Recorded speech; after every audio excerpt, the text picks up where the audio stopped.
안녕하세요. 저는 고부 갈등의 최고조를 찍고 있는 40대 여자입니다. 애교를 그냥 넘기지도 못하겠는 극악무도하고 찌질함의 극치이자 산 증인이 우리 시어머니와의 사연을 써보려고요. 저는 시아버지의 주선으로 지금의 남편과 맞선으로 만나 결혼을 했습니다.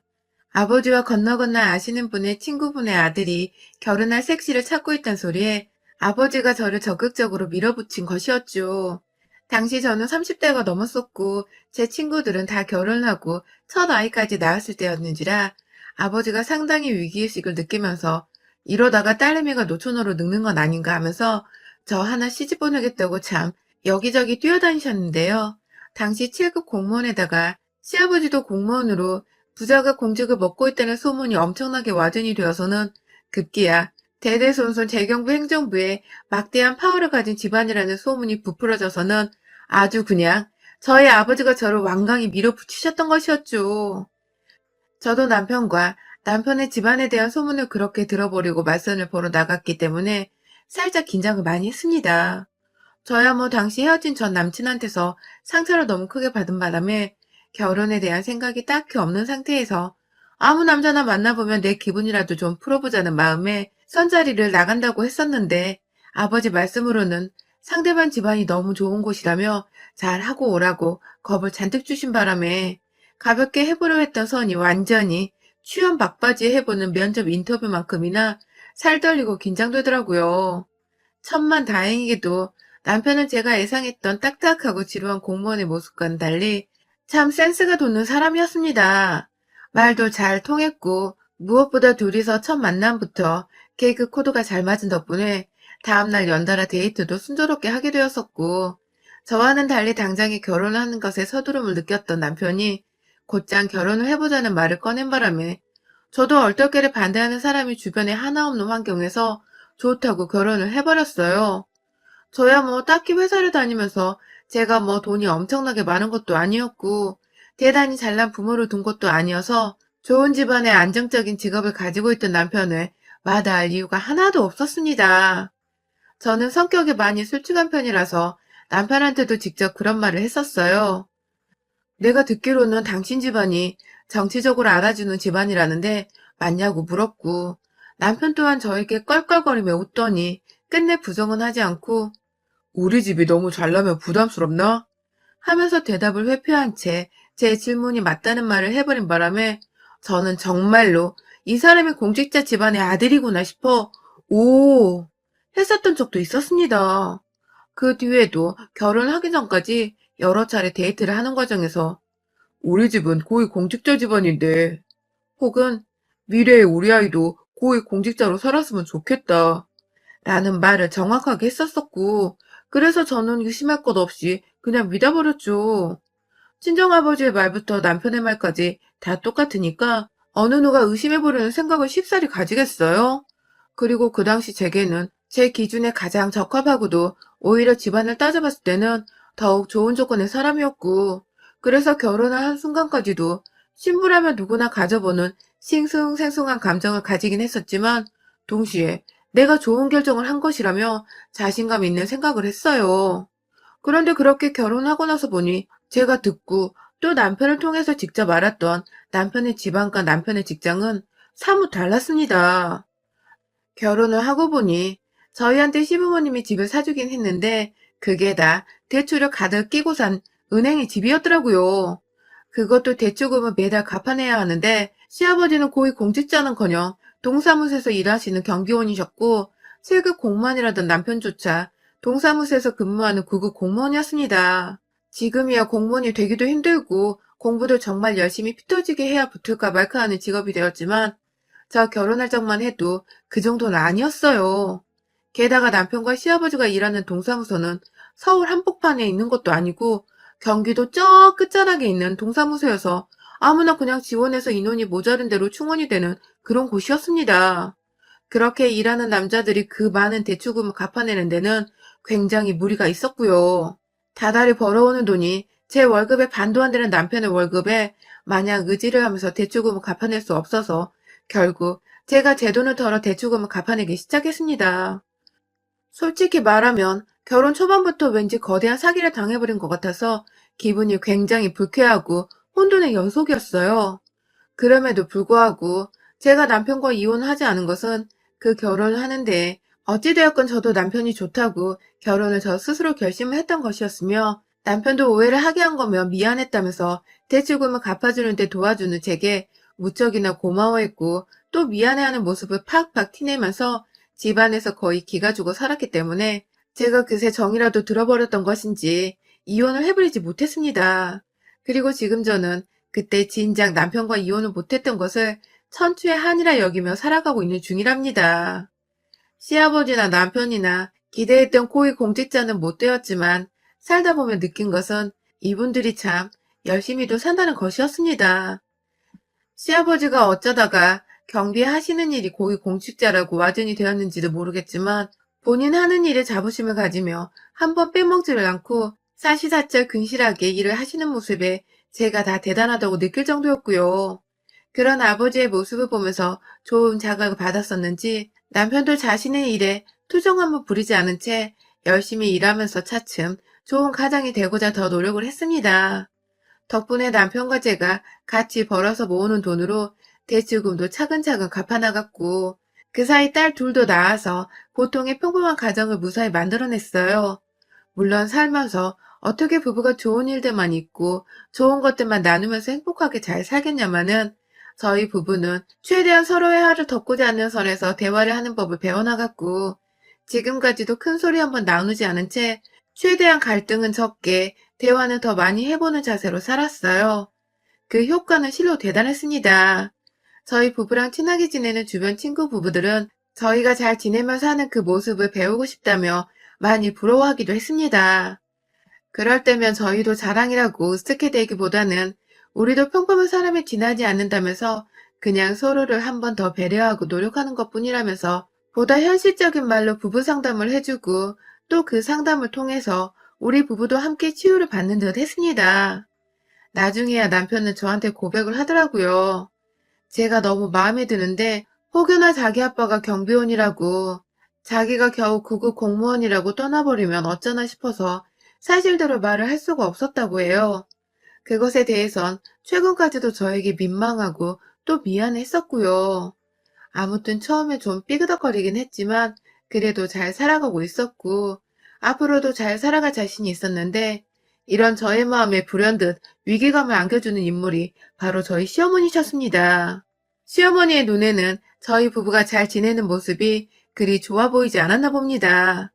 대출금도 척척 갚아내고 아들이랑 집에서 잘 먹고 잘 살고 딸들까지 낳아버리니 그 모습이 퍽 질투가 나셨나 보더라고요. 아들 부부가 잘 사는 모습을 보면 마음이 흐뭇하시고 기쁘실 법도 할 텐데 저희 시어머니는 전혀 그렇지 않으셨어요. 처음 제가 대출금을 제 월급으로 갚아가겠다고 말씀을 드렸을 때부터 저한테 우리 아들 기죽이라 시집 왔니? 라고 말씀을 하시던 분이셨습니다. 저는 남편이 대출금을 당장 갚을 만큼의 여유 있는 돈을 벌지 못하고 있고 그 때문에 둘이서 죽어라 벌어 한참 갚아나가야 하는 돈이기에 더 벌고 있는 제가 도와주겠다고 나선 건데 시어머니 눈에는 제가 더 돈이 많으니 그까짓 거 내 월급으로 낼게 하며 제가 자기 아들 기를 죽인 듯한 모습으로 보였나 보더군요. 문제는 저는 이렇게 갚아야 하는 빚이 많은 줄도 모르고 시집을 온 어찌 보면 졸지에 집 산다고 빚을 지고 결혼을 해서 저한테 면목없고 염치 없어 하는 남편과 시아버지 앞에서 시어머니는 아주 당연하고 별것 아니라는 듯이 제가 그럴 가치가 있는 애야? 왜 당연한 걸로 미안해? 하며 여러 번 무안을 주기도 하셨습니다. 제가 아무리 솔직한 성격이라고는 하지만 남편한테는 마구마구 따져봐도 시어머니한테는 정말 못 그러겠더라고요. 시어머니가 제 옆에서 저 싫다는 쓴소리와 한숨을 푹 쉬면서 얼굴 표정 하나라도 찡그리기 시작하면 막 눈치가 보이고 내가 뭘 더 잘못하진 않았을까 싶어서 가슴 졸이게 되는데 참 저도 제가 왜 이러는지 모르겠더라고요. 그만큼 시어머니 인상이 정말 무서운 것도 있었고 제가 뭐라 말대꾸라도 하려는 듯 입이 삐쭉 튀어나와 있으면 넌 뭐 할 말 있니? 네가? 하며 가소롭다는 듯 물어보셔서 제가 그냥 하고자 하는 말도 꾹 삼켜버렸죠. 손녀들은 예쁘신지 애들한테 뭐라고 그러신 적은 단 한 번도 없었지만 애를 둘이나 낳았는데도 네 마누라가 여자로 보이냐면서 남자는 그렇게 살지 않아도 된다는 뭔 개소리를 하면서 남편이 바람을 피워도 이해를 할 수 있다는 식으로 말을 꺼내셨다가 저희 둘째가 할머니, 왜 말을 그렇게 해요? 하고 앙칼지게 할머니를 쳐다보며 대화가 끝났어요. 물론 저희 남편도 무슨 말을 그런 식으로 애들 앞에서 하냐면서 기분 나쁜 티를 냈고, 저는 그 자리에서 그냥 평소대로 아무 소리나 짓거리란 듯이 상관없다는 듯 무관심으로 일관을 했습니다. 애초에 며느리에게 시샘을 할 수밖에 없는데 경계를 하셨던 시어머니는 제가 마흔이 다 넘어서도 그 짓을 변함없이 해드셨습니다. 저 마흔 되던 그 해에는 남편 생일날 시부모까지 다 집에 모셔서 다 같이 그냥 소복하게 밥을 먹었었는데요. 제가 마흔이 되었다는 걸 저희 딸한테서 듣고는 입을 쩍 벌리시더니 급기야 그거밖에 안 됐어? 라고 하시더라고요. 네, 제가 그것보다는 훨 더 나이가 들어 보이는데 겨우 마흔이냐고 절 비꼬는 소리였어요. 뭐 그렇게 간단하게 기분을 잡치게 하는 말은 제가 한두 번 듣는 게 아니었던지라 얼마든지 참을 수 있었습니다.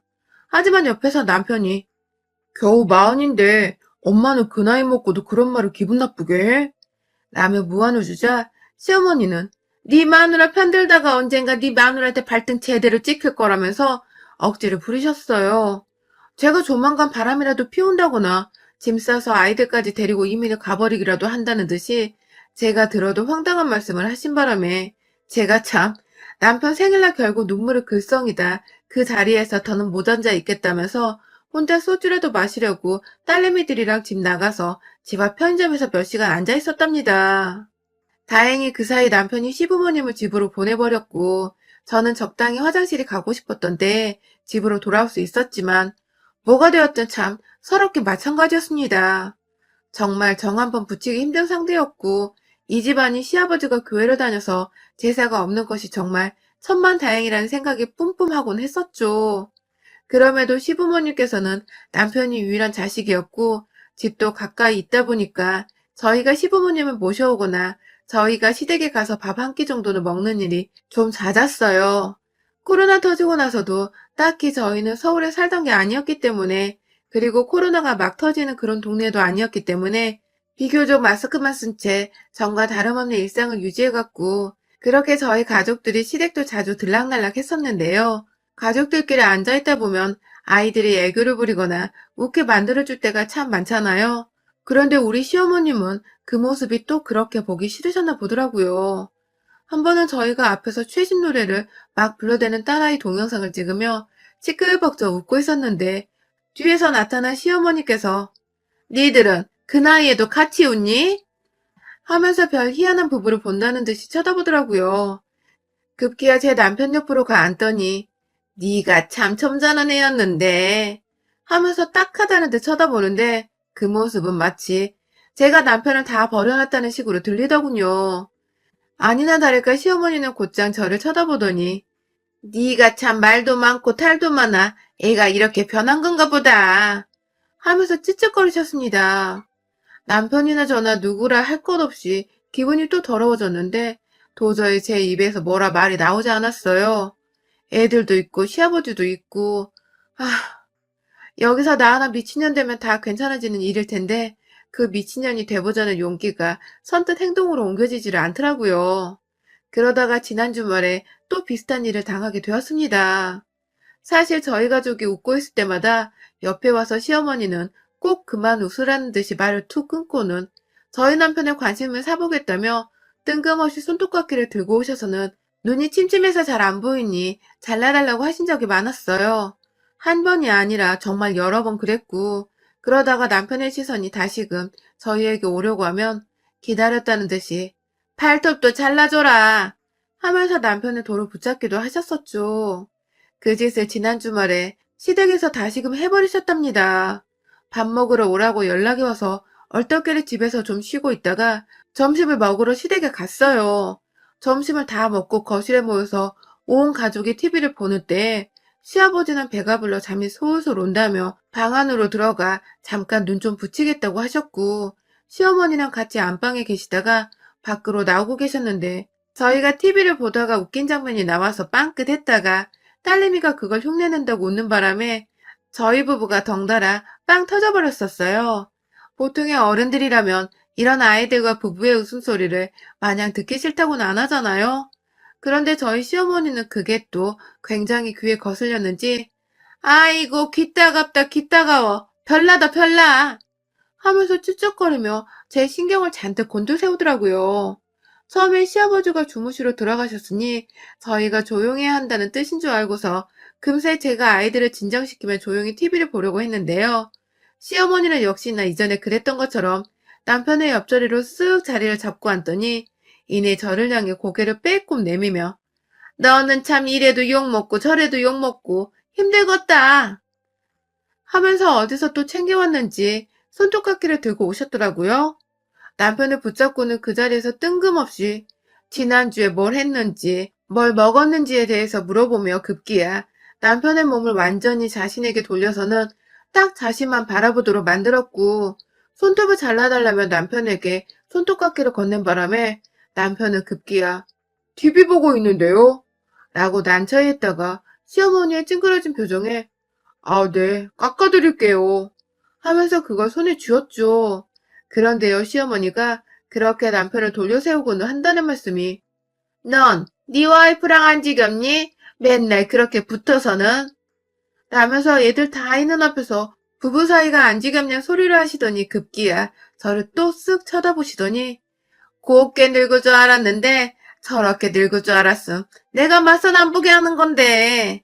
하면서 이번에는 꽤나 센 뻘소리를 해대면서 저를 확 빈정상하게 하더라고요. 아니 너무 평소에도 일관되게 재수가 없었던 분이신지라 제가 그러려니 할 수 있을 법도 한데 애들 앞에서 저런 소리를 대놓고 하시는 건 참는 저도 인정하는 꼴이었는지라 그냥 넘길 수가 없었어요. 그때 남편이 또 그런 소리를 하냐며 손톱을 그만 깎자고 하자 시어머니는 발톱도 깎아야 한다면서 남편을 붙잡았습니다. 그리고 전 그걸 그냥 두기가 싫었습니다.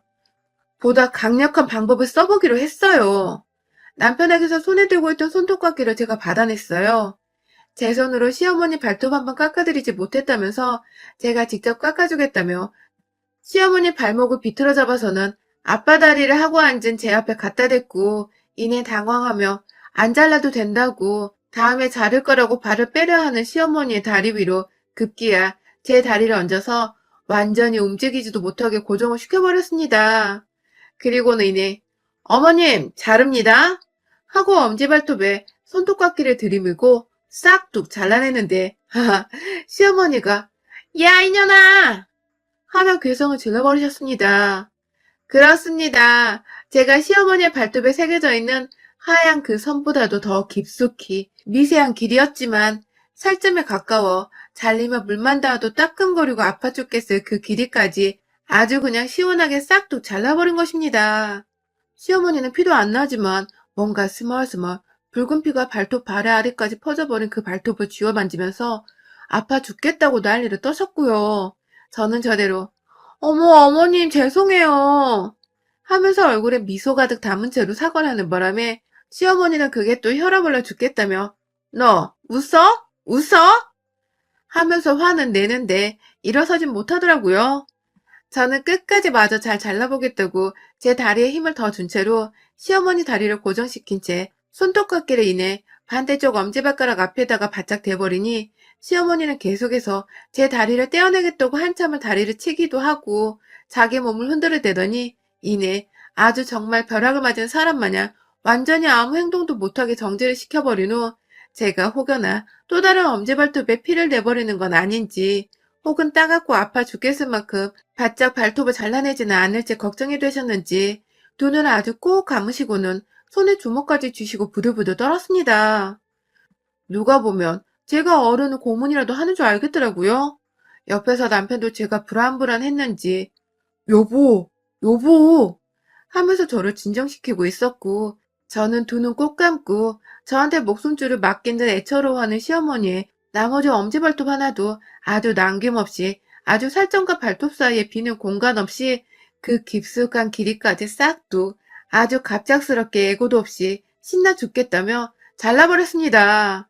시어머니는 급기야 제가 다른 발톱에 그리고 시뻘겋게 부어오르는 발톱을 쥐어 만지다가 급기야 너무 긴장을 했는지 깊은 탄식을 쏟아내셨고 저희 큰딸은 옆에서 엄마가 고소해하는 표정을 그대로 읽어버린 건지 할머니 눈치를 보다가 절 보며 방긋 하더라고요. 저는 그렇게 시어머니의 엄지발톱 두 개를 아주 건드리기만 해도 짜증이 솟구칠 만한 정도로 만들어버린 후에야 제 할 일을 다 했다는 듯이 어머님, 이러시니까 발톱을 못 깎겠어요. 일부러 그런 건 아닌데 앞으로 어머니 손톱 발톱은 제가 다 깎아드릴 테니 남편 그만 부르세요. 하면서 아예 집안에 있던 손톱깎이 통까지 챙겼습니다. 그 사이 발톱에서는 슬슬 시뻘건 피 같은 것이 올라오는 게 보이기 시작했고 저는 그걸 제 두 눈으로 확인한 후에야 딸내미들이랑 집으로 왔습니다. 네, 저 없는 사이에 발톱은 자르지 말라는 저의 깊은 뜻이었던 것이죠. 시어머니는 며느리 손에 발톱에 아작날 뻔한 사실이 공포스러우셨는지 나가는 저를 그냥 쳐다도 못 보고 발톱만 만지작거리며 넋이 나가 계셨고 남편은 시어머니 상태를 확인하고 나서야 집 가고 있는 저희 가족을 따라 나서며 아찔했다. 다음엔 그러지 마. 하면서 씁쓸하다는 듯이 한숨을 쉬었습니다. 저야 뭐 시어머니를 어떻게든 골탕 한번 먹이고 싶었던 게 목적이었기에 제 목적은 달성을 했고요. 제 손에 시댁의 손톱깎이 통이 있으니 주기적으로 시어머니 손톱발톱에 피내드리러 이거 들고 시댁에 가보려 합니다. 시어머니 전용 네일샵이라도 만들어드려서 고통의 연속은 맛보게 해드리겠습니다. 여러분의 생각은 댓글로 남겨주세요. 오늘도 시청해주셔서 정말 감사합니다.